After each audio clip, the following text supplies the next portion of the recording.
Hi hello welcome to our channel. Peddi సినిమాకి సంబంధించి రికార్డుల మొత్తం మోగిపోతుంది. అది కూడా అలా ఇలా కాదు.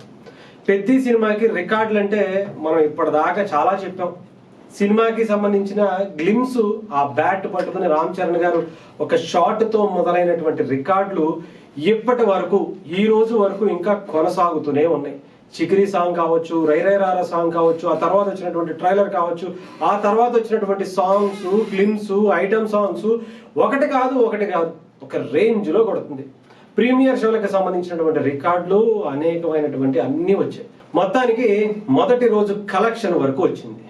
అసలు ఎంత కలెక్ట్ చేసింది అంటే దాదాపు ఒక్క రోజు కలెక్షన్స్ 135 కోట్లు దాటిందంటే ఆలోచించండి.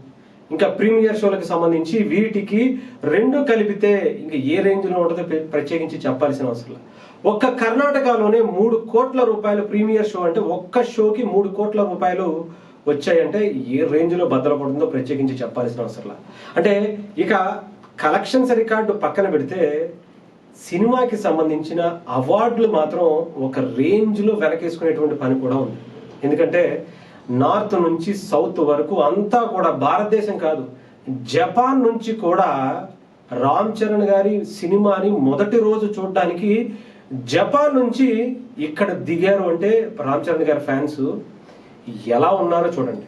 పెద్ది సినిమా మాన్యా ఎలా ఉందో ప్రత్యేకించి చెప్పాల్సిన అవసరం. ఆ రేంజ్లో పెద్దికి హైప్ వచ్చింది.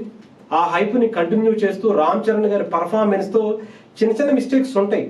ఆ మిస్టేక్లన్నింటినీ కూడా రామ్ చరణ్ గారు తన పర్ఫార్మెన్స్తో సునామీలా కొట్టుకుపోయేలా చేశాడు.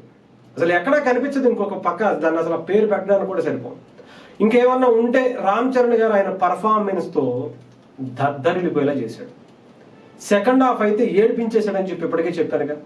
కొంతమంది అయితే థియేటర్లకు వెళ్ళి ఏడుస్తున్నారు. చిన్న పెద్ద అందరూ కూడా అసలు ఎంత ఎమోషన్ ఫీల్ అవుతున్నారో ప్రత్యేకించి చెప్పాల్సిన అవసరం. సరే, మన తెలుగులో మెగాస్టార్ కొడుకు, పవన్ కళ్యాణ్ గారి కొడుకు, ఆయనకంటూ ఒక ప్రత్యేకమైనటువంటి స్థానం ఉంటుందిలే అనుకోవచ్చు. బట్ తమిళనాడులో, కర్ణాటకలో, కేరళలో, హిందీలో ఒక రేంజ్లో రామ్ చరణ్ గారి పెద్ది సినిమాని గుండెల్లో పెట్టుకుంటారు. అసలు ఏమన్నా చేశాడా అని చెప్పి రివ్యూవర్లు మాట్లాడుతుంటే, యూట్యూబర్స్ ఎంతోమంది రివ్యూలు ఇచ్చేవాళ్ళు మాట్లాడుతుంటే, అబ్బా ఇదిరా మనకి గర్వకారణం. సినిమా రికార్డులు ఏముంది, కలెక్షన్ రికార్డులు ఏముంది, ఈ రోజు కాబట్టి ఇంకొక రోజు కొడతాడు. టాప్ 5లో ఎప్పటికే ఉన్నాడు. దానికి మించి వెళ్ళేటువంటి అవకాశాలు కూడా కనిపిస్తున్నాయి. బట్ గుండెలకు హత్తుకునేలా, ప్రతి ఒక్క భారతీయుడిని ఏడిపించేలా నటనతో మెప్పించాడు అంటే ఇంకేం కావాలి చెప్పండి. రికార్డులు, కలెక్షన్స్ ఇవన్నీ చూసుకుంటాం ఒక ఎత్తు అయితే, అవార్డులు తీసుకురావటం కూడా ఇంకొక ఎత్తు. అది ఈసారి రామ్ చరణ్ గారితో నేషనల్ నుంచి ఇంటర్నేషనల్ వరకు ఆయన నటనతో మన తెలుగువాడిగా అవార్డులు తీసుకురాబోతున్నాడు. ఇది మాత్రం రాసి పెట్టుకోవాలి, మామూలుగా కాదు. నిజంగా అసలు ఆయన నటన నిజంగా ఎంత అద్భుతంగా ఉంటుందా.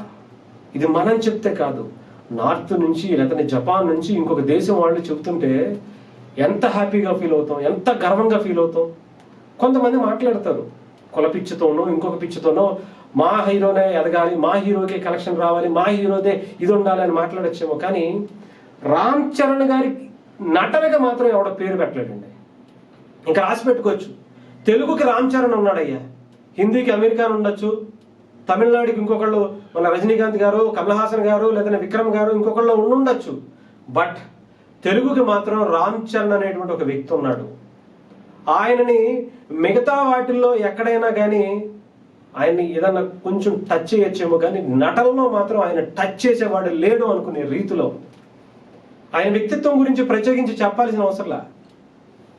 మెగాస్టార్ కొడుకైనా కూడా ఆయన వ్యక్తిత్వంతో ఎంతో మంది మనసు గెలుచుకున్నటువంటి వ్యక్తి. సో డెఫినెట్గా రామ్ చరణ్ గారి కలెక్షన్స్ మొదటి రోజు ఎంత వచ్చిందంటే, అది కూడా గురువారం రిలీజ్ అయింది. ఆ తర్వాత ఇప్పుడు శుక్రవారం, శనివారం, ఆదివారం తర్వాత వచ్చేటువంటి కలెక్షన్స్ లెక్క పెట్టుకోండి. సినిమా ఒక అద్భుతమైనటువంటి విజయాన్ని అందుకుంటుంది. మామూలు విజయం కాదు ఇది, ఒక రేంజ్లో చూపించబోతున్నారని మాత్రం చాలా క్లియర్గా చెప్పచ్చు.